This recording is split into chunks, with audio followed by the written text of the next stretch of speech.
And you want to know the part that stings them the most when you stop chasing? It's the confusion. The way your silence doesn't make sense to their nervous system. Because deep down, they built their entire emotional survival strategy around one belief. People don't stay unless I keep them at a distance.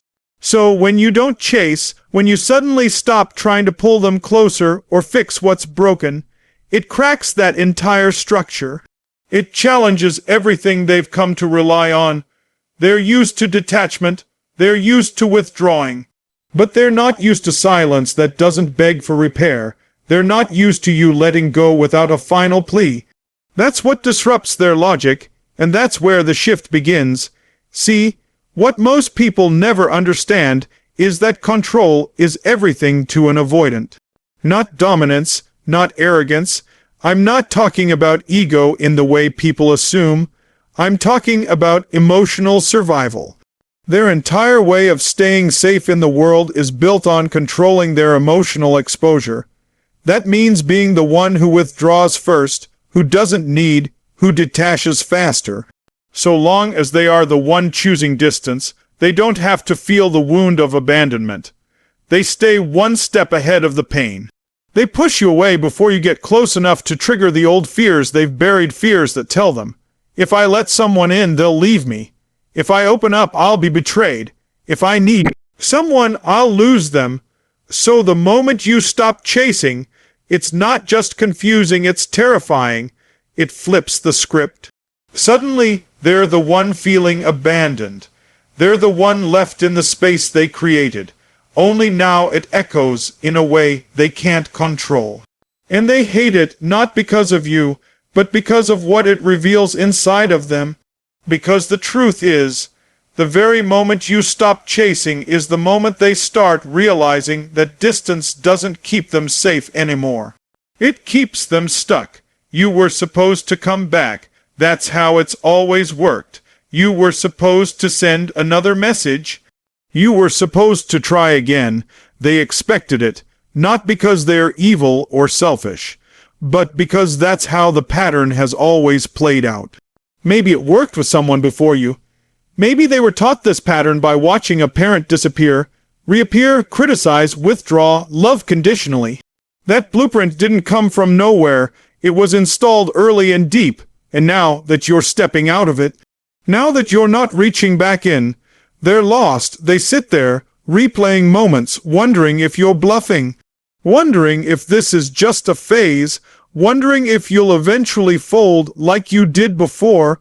And every hour that goes by without your voice, your message, your energy, it cuts a little deeper. But they won't say that. Most won't even admit it to themselves. They just feel this growing unrest, this disconnection, like something is missing, but they can't explain what it is. Because what's missing isn't just you. It's the control they thought they had over your emotions. And make no mistake, they needed that control, not to manipulate you, but to protect themselves. The moment someone else controls their emotional state, that's vulnerability, that's risk, that's danger. So long as they can predict your moves, they don't have to feel the anxiety that comes with closeness. But now, with your distance, nothing feels predictable anymore. Now they start asking themselves things they never planned on asking. Did I go too far? Why did they stop? Were they ever real? Did I push away something that might have been good for me? And the scariest question of all, what if I was wrong? That's where the real fear starts, because if they were wrong about you, then maybe they've been wrong about everything. Maybe love doesn't have to feel unsafe. Maybe people can be trusted. Maybe closeness doesn't have to equal suffocation. And those may sound like beautiful thoughts, but to someone who's been wired to fear intimacy, those ideas are terrifying. Because it would mean letting go of a belief system that's kept them emotionally safe their whole life. It would mean reopening a part of themselves they locked away a long time ago. And that kind of undoing, that kind of dismantling of identity, that doesn't happen overnight. That's a slow, painful cracking. And it usually begins with one quiet realization: you didn't chase. Your lack of pursuit becomes the trigger that starts waking them up. Not all at once, not dramatically, but subtly, slowly. Maybe they start noticing that they miss your presence. Not the intensity of your love, not the drama, but the consistency, the stability, the sincerity, the way you showed up with clarity and care and softness.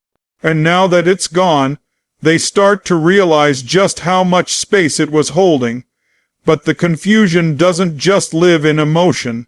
It lives in identity.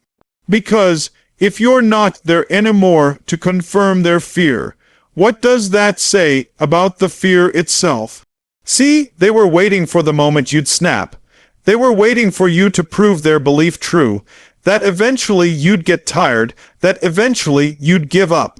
But you didn't give up out of exhaustion or hatred or pettiness. You gave up because you were done betraying yourself. You chose not to fight a losing battle. You chose to stop feeding a dynamic that was costing you peace. And that's what breaks the loop for them. That's what disrupts their old narrative that someone could love them fully and walk away without destroying them. That someone could walk away calmly. That someone could walk away because they love themselves, and that kind of walk away, it's not easy to ignore. That's the kind that plants a seed. That's the kind that sits inside them quietly. It's the kind that, on some quiet night, might be the thought that keeps them awake, because you didn't chase.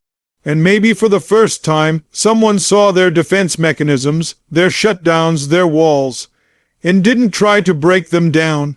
You just stepped back, and that's where the real power was, not in your silence, but in your peace. Not in your absence, but in the way you left with grace. That energy is unforgettable.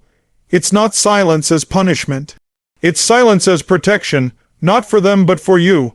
And that kind of silence, it teaches, it reveals. It cracks something open. And yes, they may still look unaffected.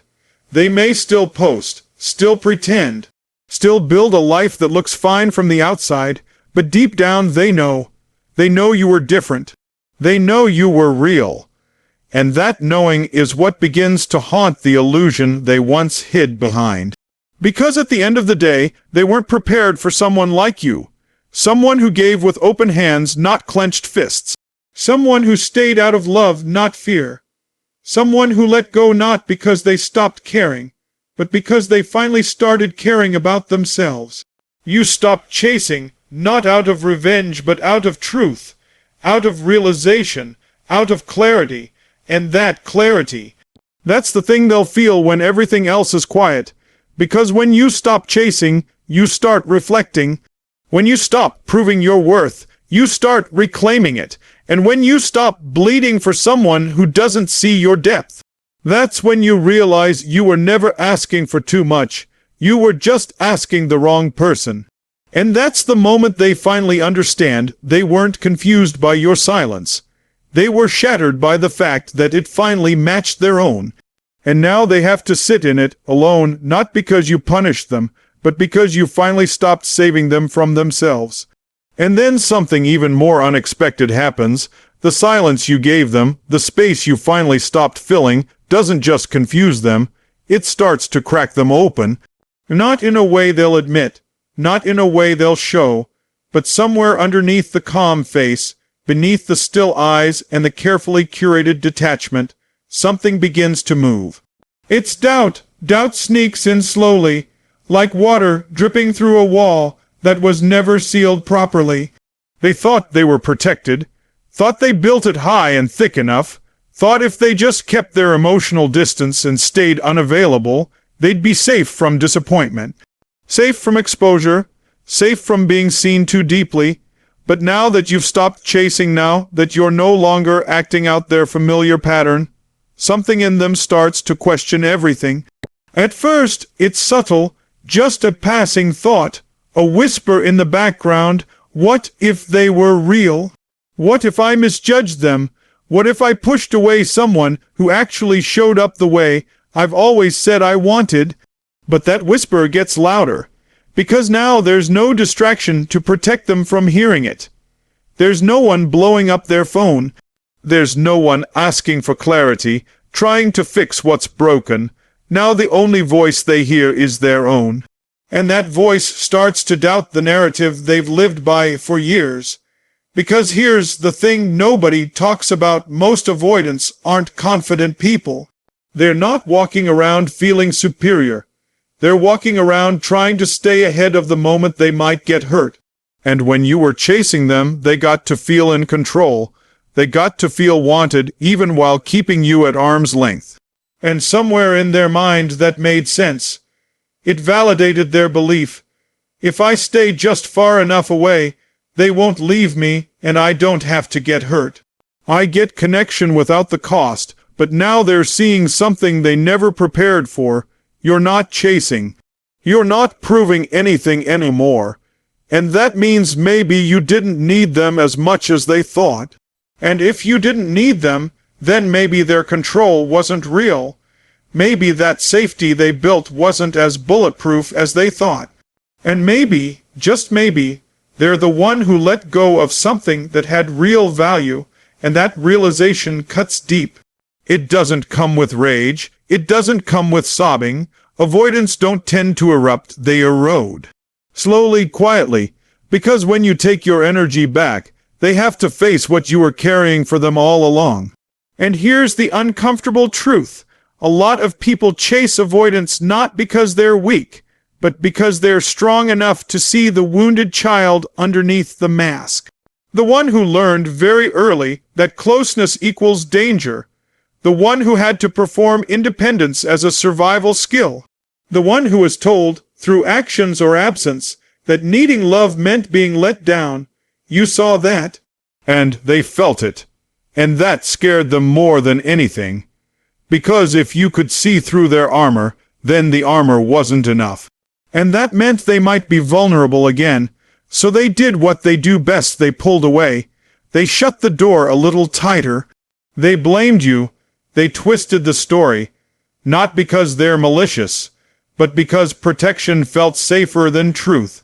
But now that you're not knocking anymore, now that you're not there to test the lock, they start to notice how empty that room feels. And with that emptiness comes doubt. Maybe it wasn't about them being better off alone. Maybe it wasn't about you being too much. Maybe it was about them never giving anyone a chance to get close enough to show them what love could feel like without games, without control, without emotional landmines. And that doubt, that's the beginning. It's the first hairline fracture in a wall that's been up for years. Because when they finally sit alone in the quiet, when they're no longer responding to your energy, but sitting in the raw space of your absence, they have to ask themselves a new question. If I was so sure I didn't need them, why do I keep checking my phone? Why do I keep thinking about what they might be doing?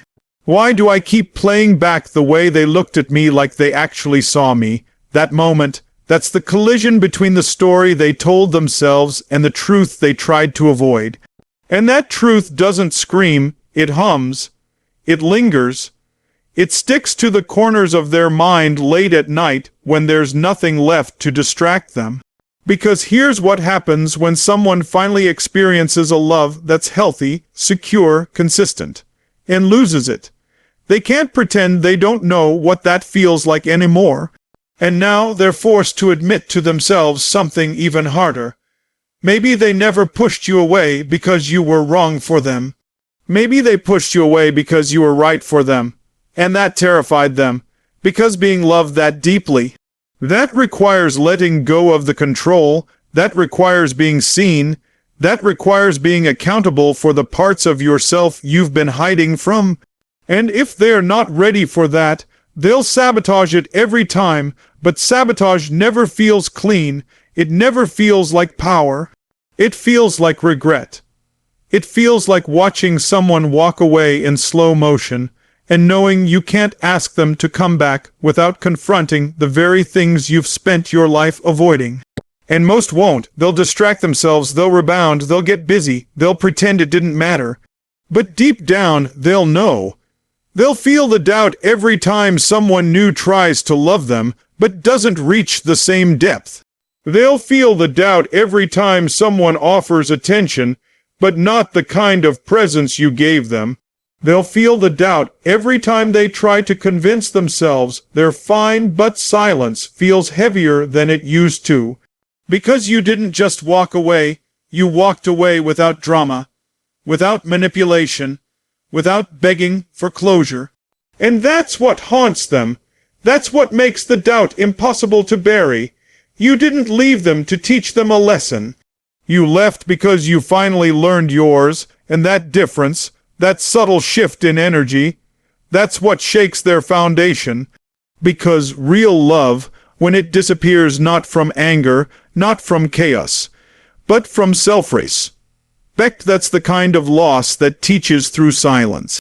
And now they have to sit in the lesson. They don't get the comfort of blaming you anymore. They don't get the shield of your pursuit to protect them from their own wounds. They don't get the story where they're the victim of your intensity, because the truth is you weren't intense. You were just clear. You weren't needy. You were available. You weren't too much. You were honest. And now they're left asking themselves a question they were never prepared to face. What if that kind of love doesn't come back? What if the person who saw them, who really, truly saw them, was never the threat, but the opportunity? And what if they missed it, not because it wasn't right, but because they never let themselves believe they were worthy of something that real? That's the kind of doubt that doesn't go away. That's the kind of doubt that carves out space inside a person. The kind that makes room for change, maybe not right away, maybe not even for years, but once that door cracks open, it never truly closes again. Because doubt doesn't just shake the avoidance belief in you, it shakes their belief in themselves. And that's where real transformation begins, not in the moment they feel strong, but in the moment they realize they've been keeping strength and intimacy on opposite sides of the wall. And you were the mirror. You didn't fight them, you reflected them, and then you left them alone with the truth. And now they get to decide, will they finally face the parts of themselves they've buried beneath doubt? Or will they keep living behind the same wall, waiting for someone else to come along and play the same game you stopped playing? That's no longer your responsibility to fix. You already gave them the opportunity. You were the moment that cracked their certainty. And now, the silence you left behind, that's the sound of their awakening, and what happens next is something they never anticipated. They got the space they asked for, they got the distance they created, they got exactly what they claimed they needed. But what they never realized is that the space they wanted would turn into something they never truly understood: isolation. Because here's what no one tells you: space only feels safe when someone is still holding you emotionally on the other end of it. When you were still texting, still reaching out, still hoping, still showing love from a distance, that wasn't really space. That was a comfort zone wrapped in delusion. That was their favorite illusion: closeness without commitment. You see, when they pulled back, they didn't expect you to actually respect that boundary, not fully. They expected you to wait, to circle, to orbit them like a satellite they could call on when the loneliness got too loud. Because for the avoidant, that's how space is supposed to work. They take all of it, and you stand quietly in the corner, ready to give more when they decide it's safe again. But then you step back fully. You didn't just give them space, you gave them stillness. No texts, no updates, no checking in, no silent pressure, no invisible leash. And now that space feels different. Now it feels empty. Now it feels like isolation.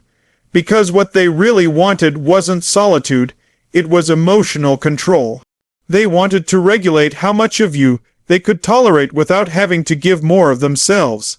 But when you gave them nothing, when you stopped chasing, stopped filling the gap, stopped wrapping their fear in your presence, that's when they realized what space really feels like, when it's not emotionally subsidized by someone else's loyalty.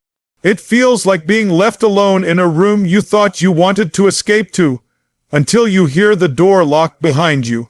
And suddenly all the thoughts you were avoiding come crawling out. The ones that say, you asked for this. You created this and now you have to sit in it. They start to notice the silence, and not the peaceful kind, not the meditative, reflective kind. No, this silence is confrontational. It doesn't soothe them, it agitates them. Because it doesn't just come with stillness. It comes with consequence. It comes with the quiet realization that no one is coming to rescue them from the discomfort they manufactured. You're not texting to soften the distance. You're not apologizing for having needs. You're not offering breadcrumbs of connection to hold the thread. You're just gone, not angrily, not bitterly, just fully. And that's when the idea of space stops feeling like a strategy and starts feeling like exile. They didn't expect to miss the version of you that stood by them even when they weren't fully present. They didn't expect to feel the weight of your absence, because they never let themselves fully feel your presence. They were too busy managing their internal alarms, keeping their walls intact, making sure their independence wasn't threatened. And now they start to question what all that independence was really protecting them from, because freedom means nothing when there's no one left to share it with. That realization doesn't hit like a bolt of lightning. It creeps, it builds, it stirs up that old ache that they've been keeping under control their entire life. The ache that whispers, you're safer alone, but you're not happier here.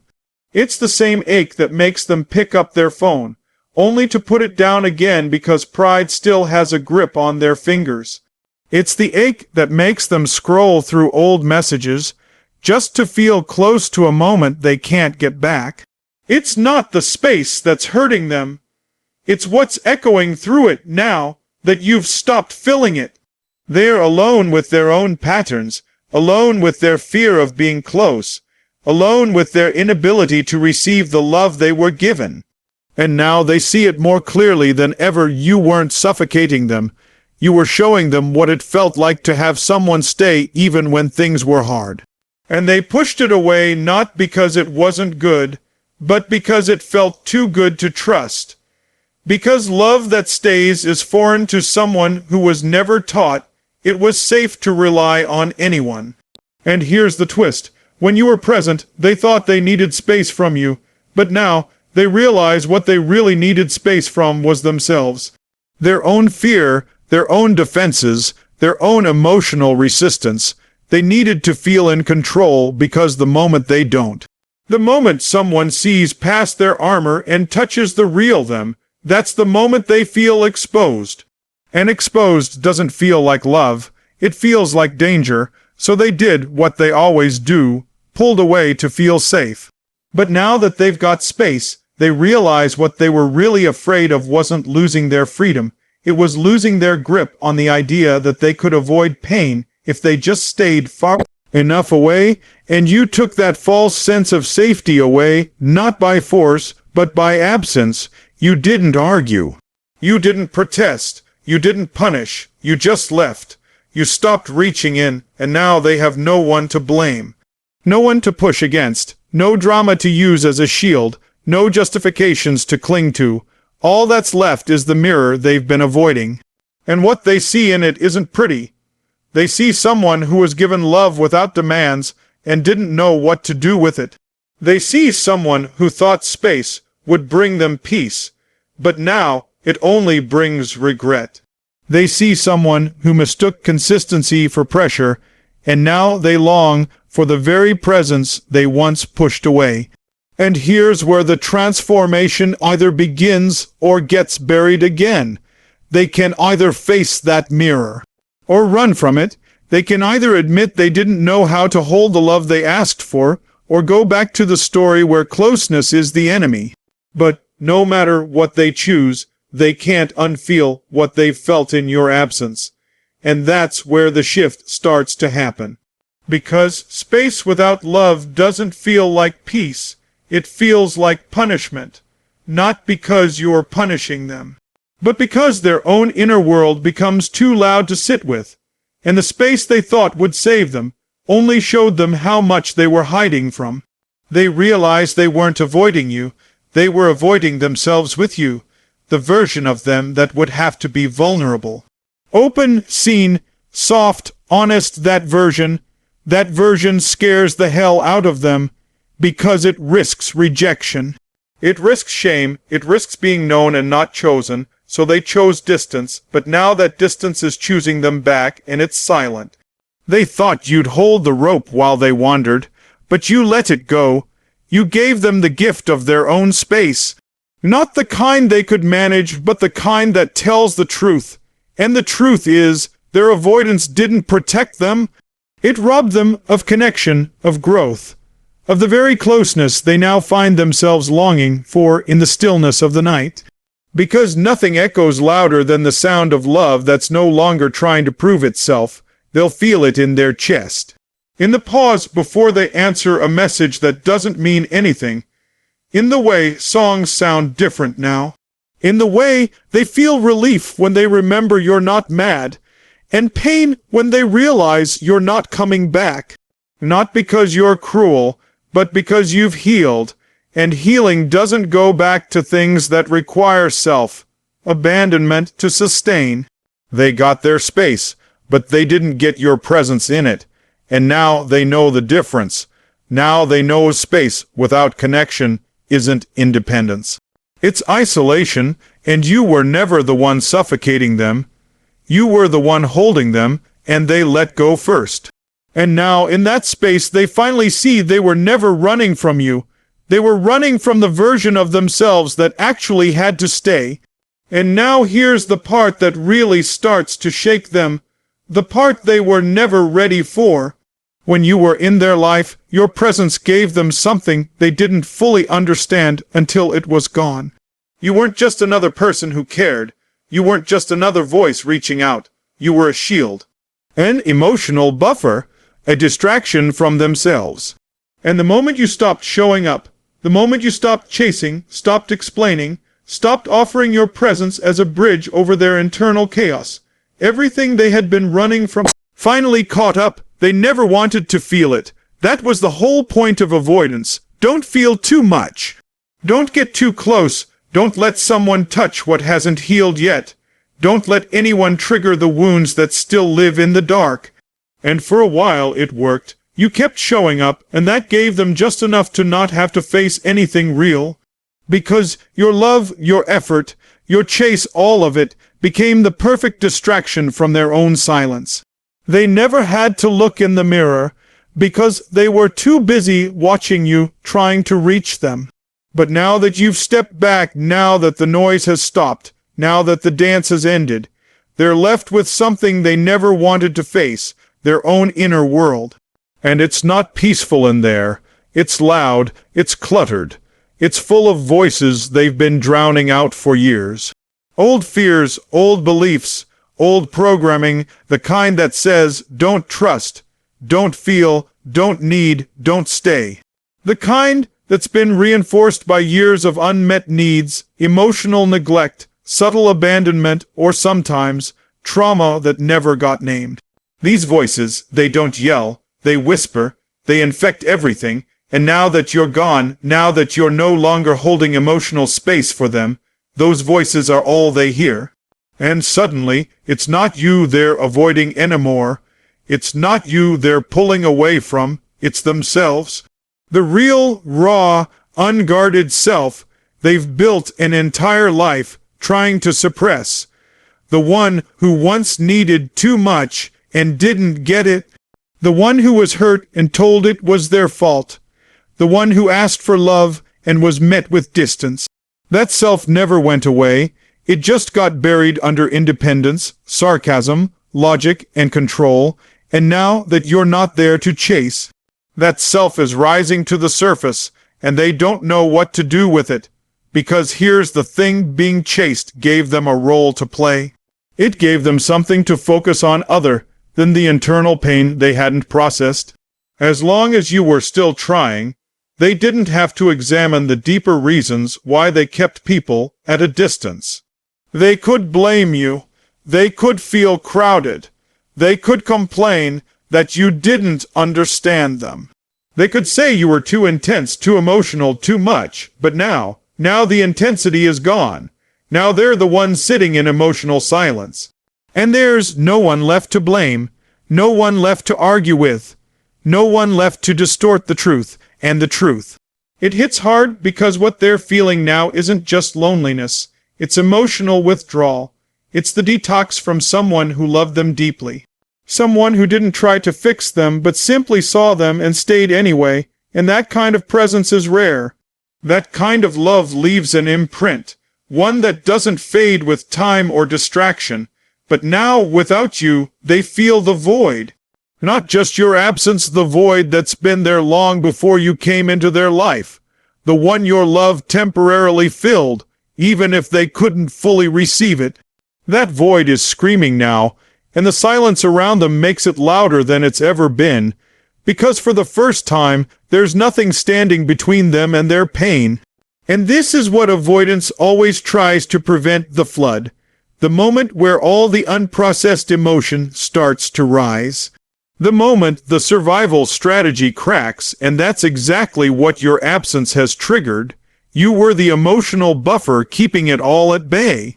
But now that you're gone, they're left with the raw truth of their own inner wounds. They start feeling things they haven't felt in years, or maybe ever. Shame, grief, guilt, regret, loss, vulnerability.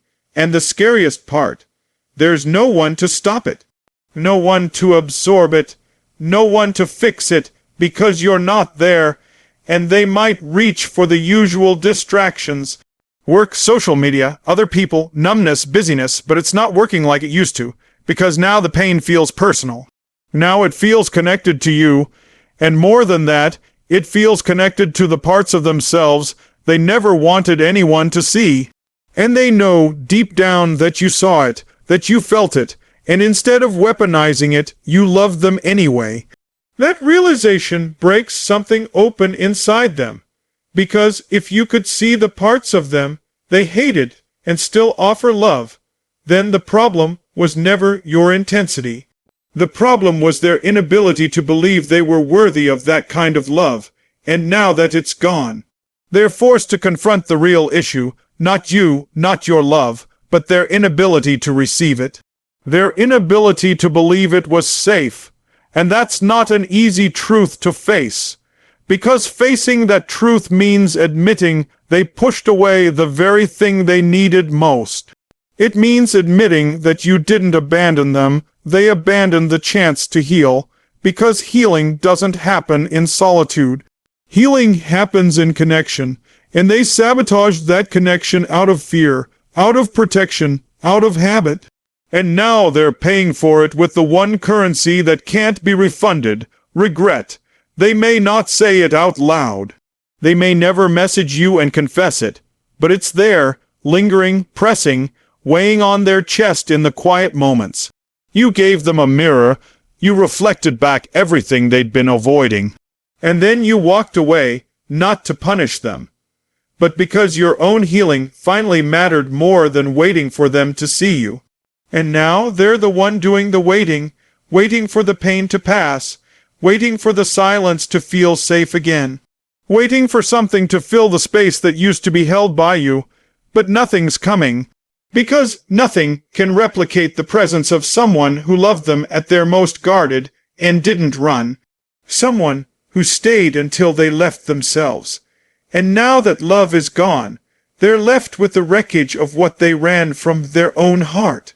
And maybe, just maybe, they'll use this pain. Maybe they'll get tired of their own patterns. Maybe they'll finally ask the hard questions. Maybe they'll seek out healing. Maybe they'll stop pretending they don't care. Maybe they'll wake up.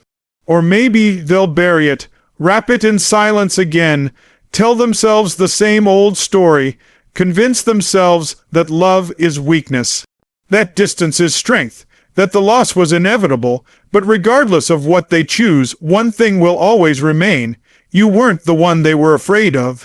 You were the one who made them feel. And when you stopped trying to save them, they had no choice but to feel everything they'd buried. Because your absence didn't hurt them. It uncovered them, and now they have to sit with who they are without you holding the mirror. And that reflection, it's not something they can outrun anymore. So now that you've stepped away, now that your voice isn't reaching for them, your energy isn't orbiting them, your love isn't trying to hold space for them anymore, they find themselves in a place they don't know how to sit in for very long. Uncertainty. But here's the part most people don't see. Just because they're silent doesn't mean they're still. Just because they're not reaching out doesn't mean they're not reacting. The avoidant doesn't move in obvious ways. They don't chase the way you did. They don't fight for connection directly. No, they move in shadows, subtly, indirectly, emotionally camouflaged, because now that you're not chasing them, now that your absence is no longer a strategy but a reality, they start testing. Not with clarity, not with courage, but with quiet little echoes meant to provoke your return without ever admitting they want it. They won't say, "I miss you." They won't say, "I feel the hole where your love used to be." They won't say, "I wasn't ready for how much your silence would shake me." But they'll scroll through your social media. They'll view your stories right away, every time. They'll like something from weeks ago, something subtle, something just personal enough for you to feel them tugging on that invisible thread. They might post something that sounds like a message meant for no one, but somehow, you know it's for you. They test because testing gives them the illusion of distance while still scratching the itch of curiosity. They want to know if you still care without admitting they do. They want to know if you're still in the emotional arena, still available to be reeled back in, still open to playing the same game just one more time. But what they're really testing is your silence. Because that silence, as quiet as it seems on the surface, is loud in their body. It screams something has changed. It says you're not playing the role anymore, and the avoidant relies on roles, on emotional predictability. They need to know what you'll do next, not so they can connect, but so they can protect. And now they don't know. Now they don't feel in control. And that's when their own insecurity starts knocking on their door. So they try to get little signals from you. They drop breadcrumbs. They say things in passing to mutual friends. They might bring up your name in a casual tone, but watch closely to see how people respond. They want to know what you're doing, who you're doing it with, whether or not you've let go or just pretending. Because if you've let go for real, if you're no longer emotionally invested, that terrifies them more than anything. Because the one thing they counted on, the one constant they used as their emotional crutch, was your pursuit. Your energy, your need to reconnect, your refusal to give up. But now that it's gone, now they're forced to consider a possibility that never felt real before. Maybe you're not coming back. Maybe this time, your silence isn't a pause, it's a goodbye. Maybe you've outgrown the version of yourself who needed them to validate your worth. And that threatens the very foundation of their identity. They don't know how to say this out loud. They barely know how to admit it to themselves. But the truth is, your silence is more disruptive to their nervous system than any argument, any long message, any emotional plea could ever be. Because when you were loud, they could dismiss it, they could label it dramatic, they could retreat into the story that you were too much or too intense or trying too hard. But silence doesn't give them a label. Silence gives them a mirror, and now, instead of fighting with you, they're fighting with themselves. With their urge to reach out, with their pride, with the little flickers of hope that say, maybe if I post this, they'll reach out again. Maybe if I show just enough vulnerability, they'll chase me one more time. Maybe if I can get a reaction, I'll feel in control again.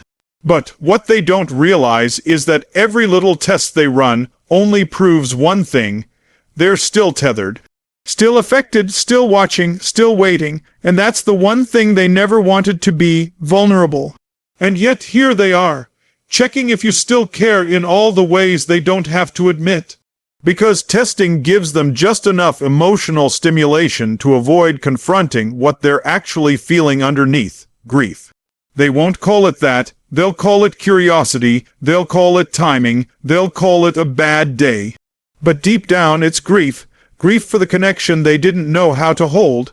Grief for the version of themselves they couldn't bring into the light while you were still trying. Grief for the chance they didn't take when you were right there, wide open, heart in hand. And this is where their emotional mind starts looping. Because if they reach out too directly, they lose the image of control. But if they do nothing, they risk losing you completely. So they stay in the in-between, the gray space, the half-efforts, the passive shows of care. All while praying you'll take the bait, not so they can reconnect, but so they can soothe the anxiety of your absence. They want the signal, not the relationship. They want the reassurance, not the responsibility, because stepping back in would mean being accountable. Being open, being real, and that's not something they've learned how to do, not yet, so they test, not to love you again, but to see if they still matter.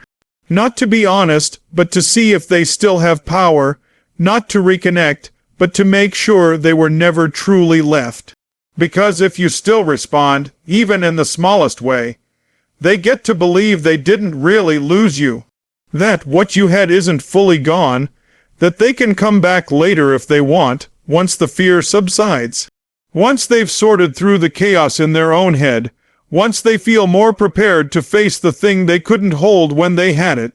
But when you don't respond, when you keep moving, when you continue living and loving yourself and showing up for your own peace, that's when the game ends. That's when their entire emotional structure starts collapsing in on itself. Because now they're forced to confront what's always been true. They weren't just testing you, they were testing themselves. And now, the results are in, and it hurts. Because they didn't expect their own emotional system to betray them like this. They didn't expect to care, didn't expect to miss you, didn't expect to feel so uncertain. And they sure as hell didn't expect that the one person they thought would always come back finally chose themselves. And that kind of loss, that self-inflicted loss, hits different. It doesn't explode, it lingers, it aches. Because they're not just watching you move on, they're watching the version of themselves that could have been ready fade away with you. And even if they try to replace you, even if they find someone new, even if they bury themselves in a distraction, that test will always haunt them. The one you didn't respond to, the one they put out there casually, playfully, half-heartedly, but meant everything behind it. The one that told them you're really done. And now their silence is no longer a choice. It's their consequence. They played the game too long. They underestimated your growth. They thought your heart would always be available. But you've changed, you've healed, you've learned that peace costs too much to trade it for another round of emotional confusion. And that kind of transformation, that's the one thing they never prepared for. Because you didn't just stop chasing, you stopped responding to tests meant to reopen old wounds. And when that happens, when the game ends, when the loop breaks, they're left with something they've spent a lifetime avoiding. The silence of being truly left behind. And that silence, it's not quiet.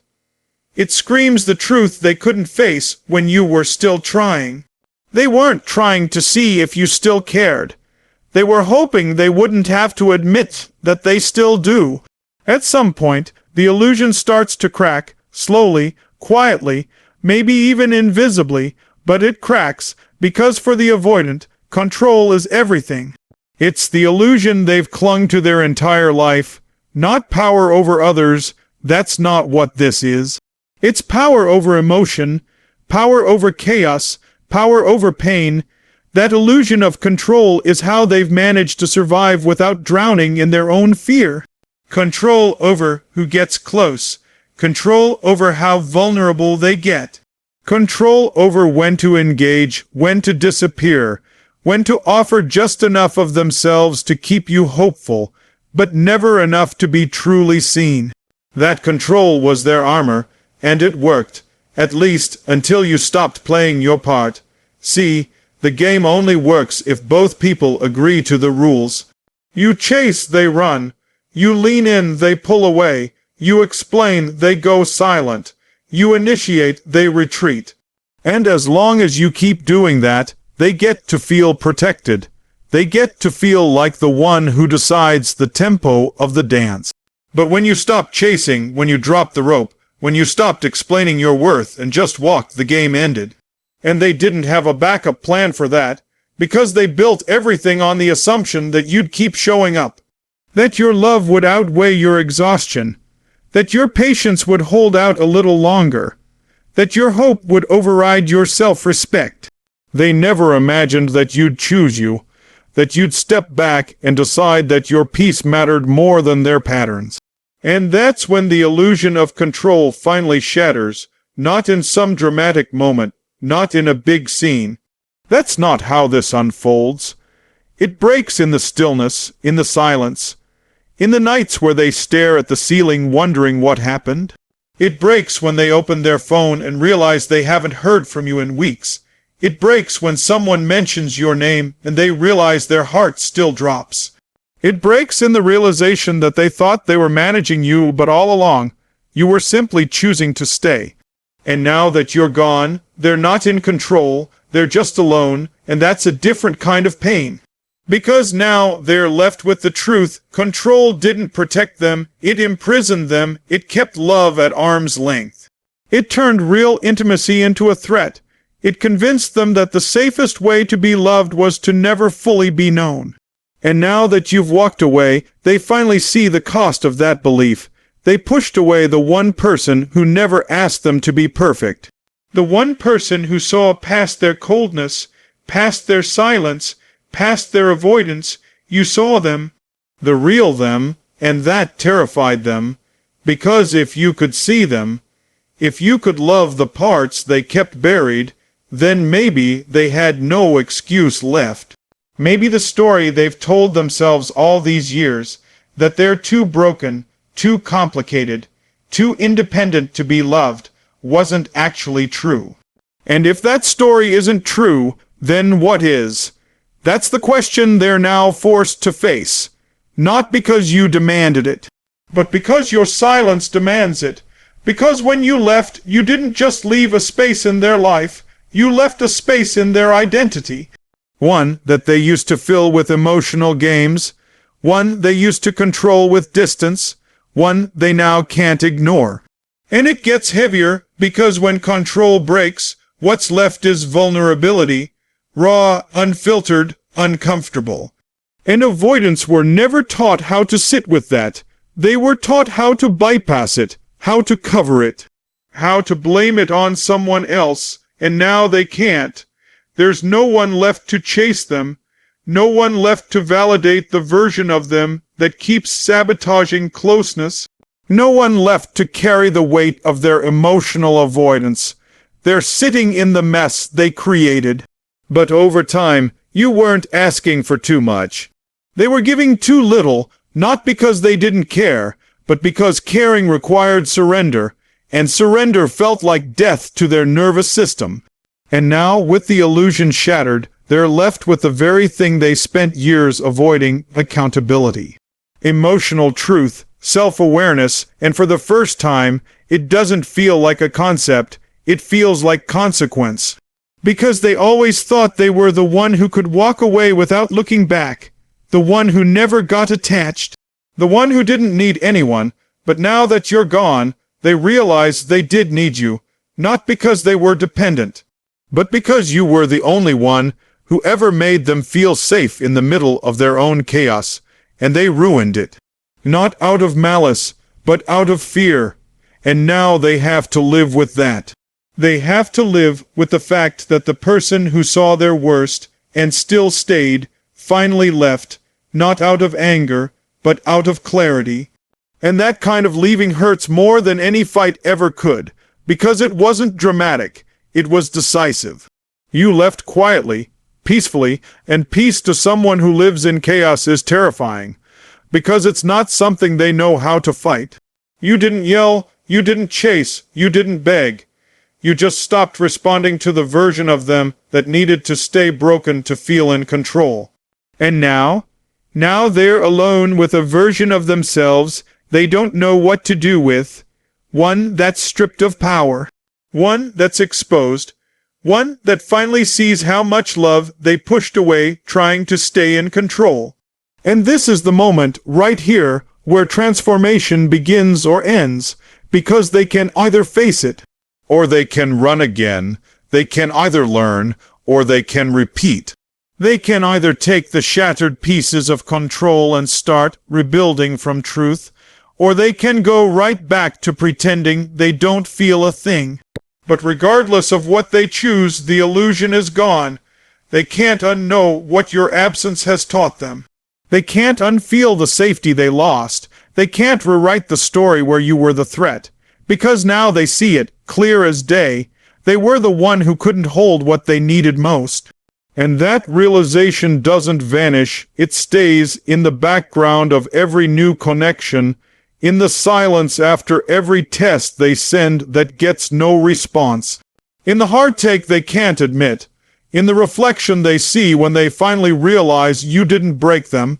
You revealed them, and they tried to keep their heart protected, tried to stay in control, tried to keep their mask on.